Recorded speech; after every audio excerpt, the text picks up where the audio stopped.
경건의 습관이 우상이 될 수 있습니다. 베드로후서 1장 8절. 이런 것이 너희에게 있어 흡족한즉 너희로 우리 주 예수 그리스도를 알기에 게으르지 않고 열매 없는 자가 되지 않게 하려니와. 작은 습관이 우상이 되는 것을 늘 경계해야 합니다. 정해진 시간에 기도하거나 성경을 읽는 습관도 우상이 될 수 있습니다. 내용보다 형식에 치중한다면 경건의 습관을 행하고는 있어도 하나님과 함께 있다고는 할 수 없습니다. 단지 우리의 습관과 함께 있는 것입니다. 하나님과 함께 있는 것을 방해하는 것은 무엇이든 우상이기 때문입니다. 습관을 의식하지 못하는 단계까지 훈련하지 않으면 오히려 좋은 습관이 하나님을 예배하는 데 방해가 될 수 있습니다. 규칙 자체가 사람을 선하게 만들지는 못합니다. 그래서 법을 만들고 법으로 규제하려는 방법이 때로는 삶을 더 고달프게 만들기도 합니다. 바리새인과 서기관들은 하나님이 주신 율법을 잘 지키는 사람이 되기 위해 세분화된 규정과 전통을 만들었습니다. 그러나 어느 날부터 율법을 만든 이유와 그 근본 정신에는 무관심해지고 형식에만 얽매이게 되었습니다. 착한 사마리아인 이야기의 제사장과 레위인이 그렇습니다. 강도 맞는 자를 보고도 하나님의 마음을 느끼지 못하고 외면한 이유는 그들이 가지고 있던 거룩한 습관 때문입니다. 거룩하고 경건한 일을 한다고 자처한 제사장이 되레 하나님과는 동행하지 못했던 것 같습니다. 레위인 역시 하나님이 주신 소명으로 일한다고 하면서도 정작 하나님의 마음은 상실한 성전 노동자에 불과했던 것은 아닐까요? 반면에 예수님은 어디에서나 하나님 아버지와 하나가 되어 평안하셨습니다. 하나님과 평안한 관계 속에서 하는 행동은 아무 문제가 없습니다. 만일 평안하지 않다면 하나님을 내 안의 주인으로 모셔야 합니다. 거룩한 습관을 행할 때는 그것을 의식하지 않는 상태가 될 때까지 훈련해야 합니다. 의식하지 않아도 자연스럽게 행하는 습관이 될 때 우리는 더 이상 습관을 예배하지 않을 것입니다.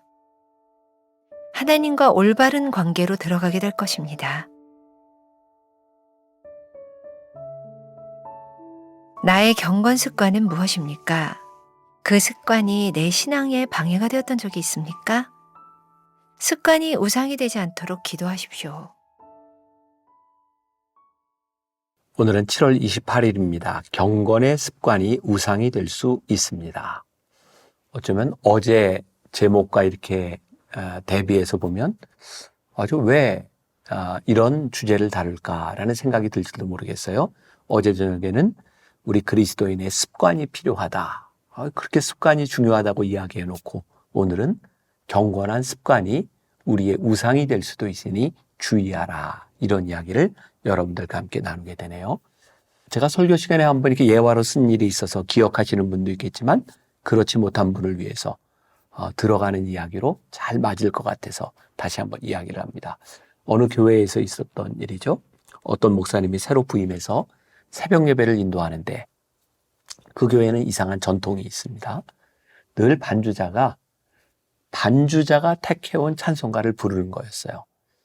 이상한 생각이 들어서 목사님이 물어봤답니다. 그랬더니 교인들은 이유를 알지 못해요. 목사님은 새벽 예배 때 부르고 싶은 찬송이 있는데 꼭 반주자가 정해놓은 찬송만 부른다. 그래서 아주 오래된 교인을 찾아가서 이유를 물었을 때 어떤 분이 그렇게 이야기를 합니다. 네, 본래 예전에 반주자가 있었는데 그 반주자가 피아노 실력이 그렇게 훌륭한 것은 아니라 꼭 연습을 해가지고 와야 칠 수 있어서 목사님이 그 반주자를 위해서 당신이 칠 수 있는 것 연습해서 오세요.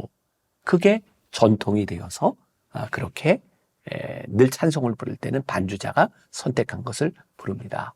근데 지금 반주자는 실력이 충분한 사람이에요.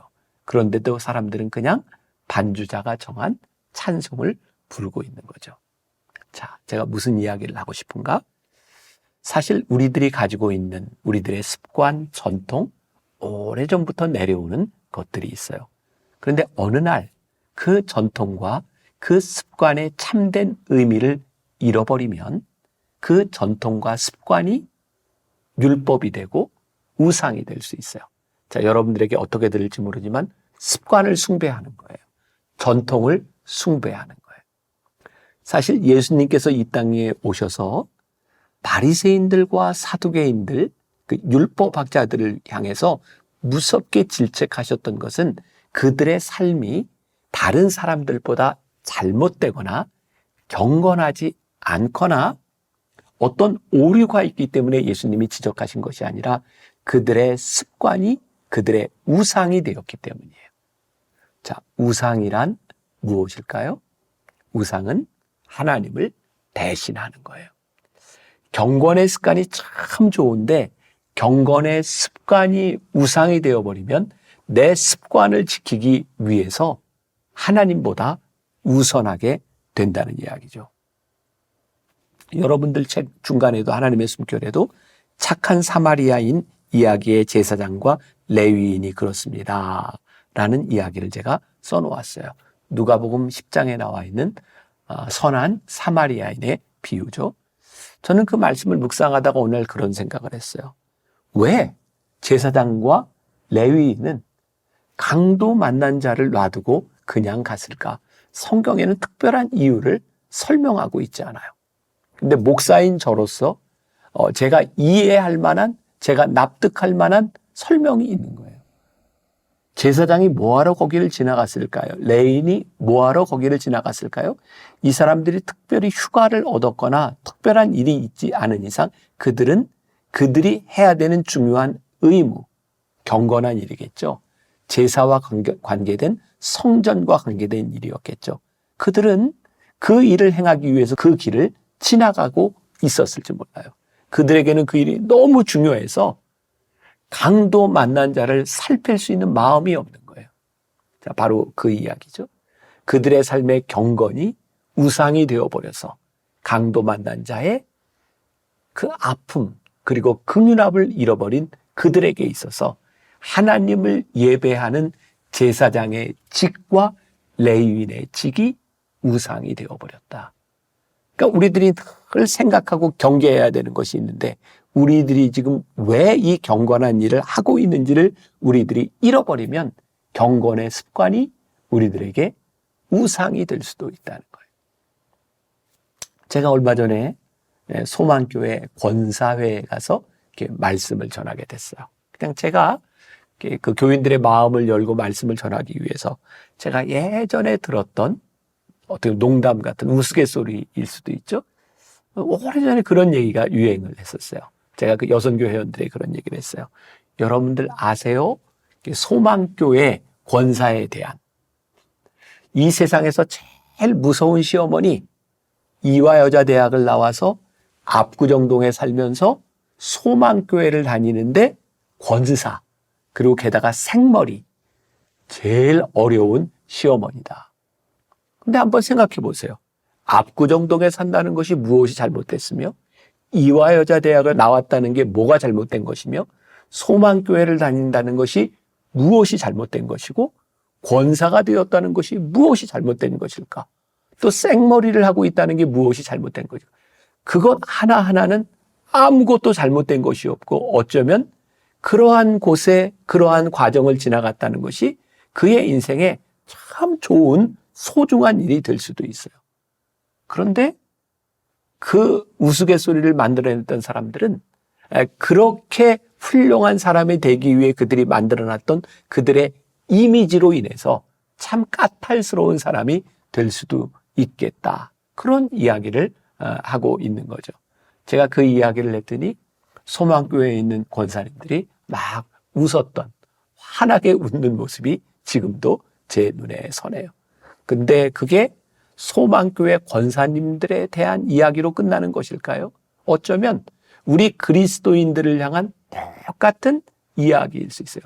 저 사람은 권사고 저 사람은 장로고 저 사람은 목사가 되었는데 아무리 봐도 저 사람은 신앙생활을 하는데 경건한 삶을 살아가는 것 같은데 그것이 몸에 배어서 주일마다 교회 가고 헌금하고 봉사하는 것 같은데 그것이 우상이 되어서 하나님의 마음을 잃어버렸다면 그 경건한 습관이 우상이 될 수도 있다는 것을 말씀하고 있는 거예요. 우리가 기억해야 될 것이 있어요. 경건의 습관이 우리들에게 배어지는 것이 참 중요한데 그 습관 자체가 우리를 선하게 만드는 것은 아니에요. 그 습관 가운데 늘 살아있어야 되는 하나님의 마음, 참된 경건이 우리들에게 살아있지 않으면 그 경건의 습관들이 늘 우리들에게 우상이 될 수도 있는 거죠. 제가 그런 예를 들었던 적이 있어요. 어떤 엄마가 매일매일 정해놓은 경건의 습관을 따라 아침마다 말씀 묵상을 하는데 옆에서 애가 칭얼거려요. 아이를 향해 칭얼거리는 아이를 바라며 화가 나요. 야, 엄마가 이렇게 성경 공부를 하는데 왜 칭얼대? 그리고 아이에게 야단을 치고 미워하는 마음이 생길 때 하나님께서 그 묵상을 기뻐하실까? 자, 경건의 습관이 우리들에게 있는 것은 참 중요한데 그 습관으로 인하여 우리들이 하나님의 마음을 잃어버린다면 그것은 얼마나 무서운 일이 될 수 있는지 몰라요. 오래전에 이성희 목사님이 지금 은퇴하신 분이죠. 그분이 쓴 책 가운데 이런 내용이 있어요. 도시 속의 사막이라는 책인데 제가 한번 읽어드릴게요. 옛날에 경건한 사람들은 늘 말씀을 묵상하고 기도하는 자세로 길을 걸어 다니다가 나무에 이마를 부딪혀 피를 흘리게 되기도 했습니다. 그래서 처음에는 이마에 피가 흐르는 사람을 보면 경건한 사람이라고 했답니다. 그런데 나중에는 이 말을 듣고 싶어 하던 바리새인들이 아예 집에서 나올 때부터 자신의 이마를 벽에 찧어 피를 흘리며 나왔다는 것입니다. 그들의 경건은 남에게 보이기 위한 것이었습니다. 토마스 왓슨이 말한 대로 거짓 경건은 이중죄악입니다. 경건에 대한 전통적 개념은 정적이며 고요한 것을 의미합니다. 경건에 이런 요소가 없는 것은 아닙니다. 그러나 참된 경건이란 동적이고 활기찬 것입니다. 야고보서에서는 참된 경건은 자기 혀의 재갈을 물리고 고아와 과부를 환난 중에 돌아보고 세속에 물들지 않는 것이라고 했습니다. 경건은 세상 속에서의 삶과 인간관계에서 드러나는 그리스도인의 자세를 의미합니다. 참된 경건은 사람을 세상에서 몰아내는 것이 아니라 세상에서 더 잘 살면서 세상을 개선하기 위해 노력할 수 있게 합니다. 그리스도인이 세상과 하나님 나라를 이원적으로 분리해서 사는 것은 바른 삶이 아닙니다. 하나님 나라를 사는 삶은 이 세상에서 경건하게 사는 것입니다. 세상에서 무엇에든지 참되고 경건하고 옳고 정결하고 사랑할 만하고 칭찬할 만해야 경건한 그리스도인이라 할 수 있습니다. 경건의 의미가 무엇인지를 우리들에게 분명히 이야기해 주고 있는 거죠. 그래서 경건의 습관이 우리들에게 우상이 되면 어느 날 경건의 습관 때문에 우리들의 삶이 짜증날 수 있어요. 그러니까 오늘 여러분들이 잘 체크할 것이 있는데 지금 내가 행하고 있는 내 속의 습관이라고 생각하는 그 경건의 습관으로 인하여 내 삶에 짜증이 나. 그것으로 인하여 우리들이 진짜 하나님 앞에 칭찬받을 만한 일들이 이루어지고 있지 않아. 그렇다면 경건의 습관이 어느 날 우리들에게 우상이 되어 있다는 증거가 아닐까요? 진정한 경건의 습관은 우리들의 삶의 즐거움이 되어야 되고 진정한 경건의 습관은 우리들의 삶의 평안이 되어야 되는데 그러니 경건의 습관을 우상처럼 섬기는 것이 아니라 때로 이 경건의 습관이 하나님의 마음으로 인하여 편안하게 놓아질 수도 있는 것. 그냥 우리들의 편의를 위해 경건의 습관을 오늘 제껴놓는 것이 아니라 오늘 하나님의 마음이 보여 우리 경건의 습관을 편안하게 내려놓을 수 있는 사람이 된다면 우리의 경건의 습관이 우상이 아니라 하나님의 마음을 닮아가고 있다고 말할 수 있지 않을까요? 마치 외주를 파는 것처럼 참 무섭고 때로는 참 두려운 일이기도 합니다. 이거 이 경건한 습관을 지켜야 되는데 혹시 이것 때문에 내가 하나님의 마음을 잃어버리는 게 아니야? 그래, 내가 하나님의 마음을 위해서 내 경건의 습관을 내려놨어. 근데 이게 혹시 내 삶의 편의주의는 아니야? 오늘 여러분들에게 이 고민이 살아있다면 우리 괜찮은 사람입니다.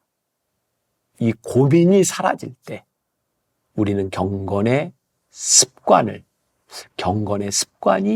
우상이 되어버린 사람일 수도 있으니 오늘 그 고민으로 인하여 고민스러운 삶이 될 수 있기를 간절히 소원합니다. 기도하겠습니다. 우리가 늘 경계해야 될 것이 있습니다. 우리의 습관이 우상이 되어버리지 않았는지, 우리의 경건을 만들어 간다고 하면서 하나님의 마음을 잃어버린 것은 아닌지 우리의 삶을 돌아보게 하시고 믿음 위에 든든히 서서 우리의 삶을 점검하게 하시고 하나님의 마음을 다시 한번 깊이 알아가는 하루가 되게 하여 주옵소서. 예수님의 이름으로 기도했습니다. 아멘.